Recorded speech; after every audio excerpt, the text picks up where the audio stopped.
Slamet pribadi, jalur penyeludupan narkoba melalui laut semakin meningkat. Ya, gimana pendapat Anda? Iya, jalur laut adalah jalur primadona Ya. bagi para mafia-mafia narkotika. Karena tidak seluruh pantai itu ada petugas. Oke, tidak seluruh pantai. Tidak seluruh pantai itu ada petugas, tidak seluruh pantai itu ada masyarakat atau petani atau nelayan yang ada di situ. Ya. Bisa juga ada nelayan yang KKN dengan para mafia, kemudian ship to ship tadi yang disampaikan oleh Pak Deputi Bidang Pemberantasan. Ya. Ini menurut saya yang sudah lama mengamati soal narkotik ini sangat mengejutkan. Mengejutkan kenapa? Ya, saya pertama kali apresiasi dulu kepada Angkatan Laut. Ya. Langsung langsung dapat temuan, kemudian diserahkan kepada BNN, kemudian BNN membawa alat tes bahwa ini benar-benar kokain. Ya. Artinya yang disampaikan, yang dirilis oleh Angkatan Laut betul kokain. Jadi tidak asal menyebut kokain, tapi hasil tes dari BNN. Ya. Kemudian yang lain, saya setuju dengan pendapat penyampaian oleh Pak Deputi Bidang Pemberantasan. Kokain itu pasar yang paling besar adalah di Australia. Kalau kenapa itu paling besar di Australia? Apa mahal atau kemampuan daya beli. Oke. Di Indonesia tidak begitu laku kokain. Makanya saya bilang ini sangat mengejutkan. Catatan dari BNN tadi sama dengan catatan saya.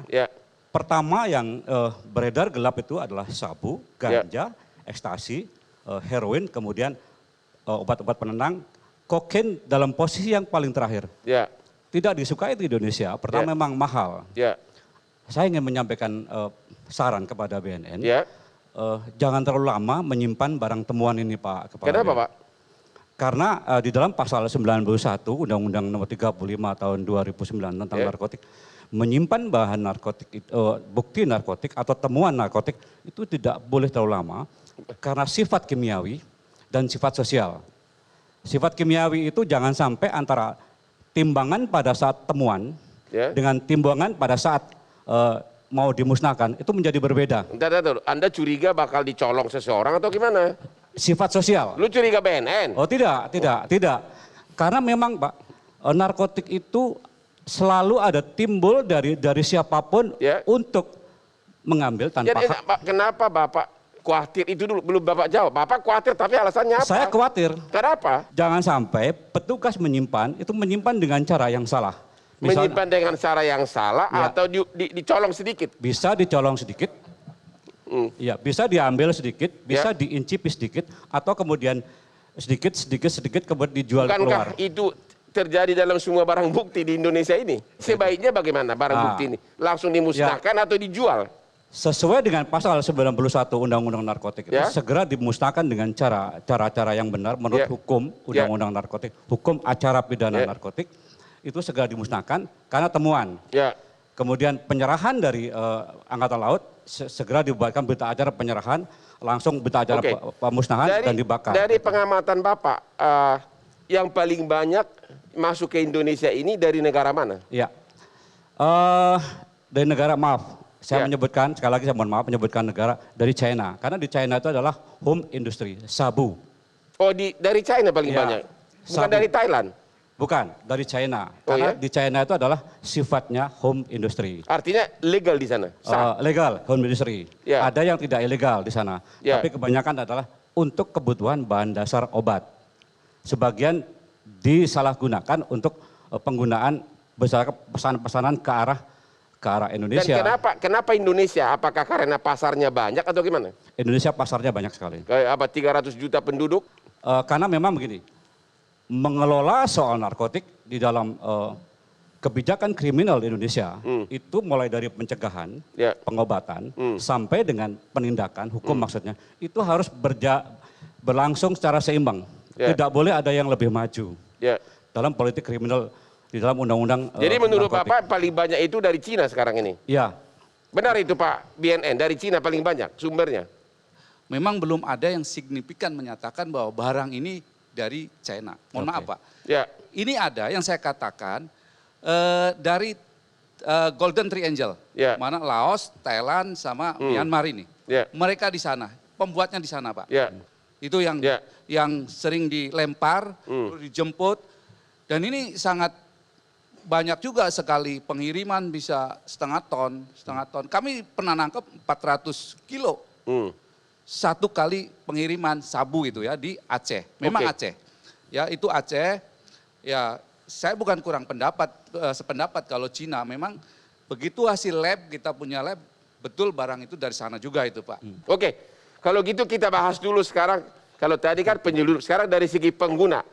Pak MK, ya, Mas MK, sejauh mana yang Anda tahu tentang penyalahgunaan narkoba ini di Indonesia? Apakah ini memang di dunia hiburan atau di mana saja? Atau individu di rumah? Silakan Pak, Bapak kan pengamat kehidupan malam. Mesti dibedakan jenis narkobanya Bang Hotman. Jadi misalnya tadi panelis sudah menyebutkan misalnya kalau sabu itu penggunaannya kebanyakan di rumah-rumahan atau di hotel-hotel gitu. Kalau ekstasi kebanyakan sebagian besar pasti di tempat-tempat hiburan gitu. Ganja bisa dimanapun gitu. Nah dalam kasus kokain ini memang agak spesial karena memang dia stok barangnya emang susah. Itu yang pertama. Yang kedua memang harganya mahal gitu. Nah, dalam peredarannya biasanya kan mereka ini kan menggunakan sandi-sandi gitu loh Bang Hotman. Jadi misalnya peredaran untuk jenis kokain gitu yang sangat mahal itu kalau 100 gramnya aja 1.000 euro berarti kan mahal banget kan. 1 gramnya itu bisa berapa gitu kalau itu harga gelap gitu. Kokain itu bahasa ngetopnya itu kalau di kalangan peredaran di dunia malam gitu bahasa kodenya Charlie kan gitu. Sama halnya dengan narkoba jenis lain misalnya kalau misalnya ekstasi itu disebut dengan istilah ikan gitu kan. Ada juga misalnya jenis yang lain yang juga menjadi sangat favorit di beberapa tempat hiburan malam, tapi itu sebelum pandemi itu adalah narkoba jenis ketamin yang disebut sebagai kata sendiri disebut sebagai kepiting. Nah, peredaran narkoba di ranah dunia hiburan malam itu emang tergantung dari jenis narkobanya apa. Boleh Bapak. Bahkan ada misalnya hasil pengamatan Bapak kira-kira berapa banyak selebriti kita yang terlibat mengkonsumsinya? Hasil pengamatan Bapak, kokain ini. Kita bisa belajar dari kasus 2018 sebenarnya Bang Hotman. Bagaimana kemudian salah seorang public figure kan berhasil membawa 100 gram kokain dari Belanda ke Indonesia kan gitu. Ya. Itu kemudian bisa menjadi salah satu indikasi walaupun mungkin masih kecil gitu. Bagaimana mungkin sebagian yang memang pengguna ya kokain diminati sejumlah selebritas karena memang satu dia punya duit, itu punya duitnya. Kedua adalah sebagai gaya hidup juga itu mewakili identitas mereka gitu. Ketiga dia tahu di mana beli barangnya kan gitu. Pertanyaannya, menurut orang-orang yang Anda interview benar nggak bisa benar-benar stamina kuat gitu loh? Beberapa yang kemudian memang pengguna itu yang pernah saya wawancara adalah lebih aktif aja sebenarnya, nggak ada bedanya ketika kemudian mereka para pengguna sabu gitu, lebih aktif, lebih reaktif gitu. Jadi dari pengamatan Bapak, dari kalangan mana yang paling banyak memakai narkoba di Indonesia ini? Kalau dilihat dari jenisnya, BNN punya data kan, misalnya kalau dari jenisnya kan sabu itu hampir 3, sekian ton gitu yang ketangkap. Kedua ganja 115 juta ton, 115 juta. Maksud gitu. saya jadi yang mengkonsumsi kalangan mana gitu loh? Dari orangnya yang mengkonsumsi, kalangan mana banyakan?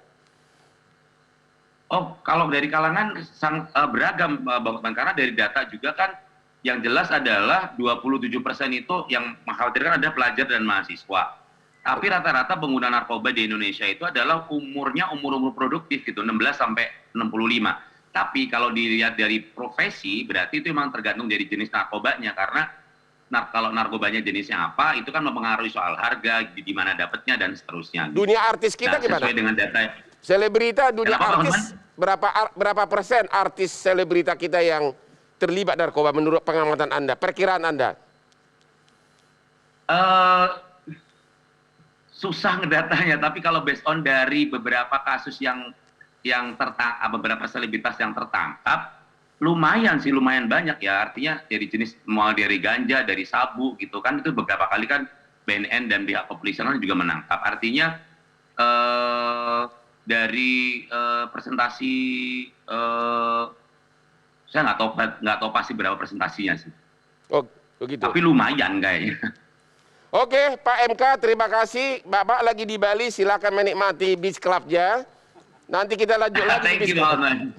Oke, kita istirahat dulu sesudah iklan berikut ini.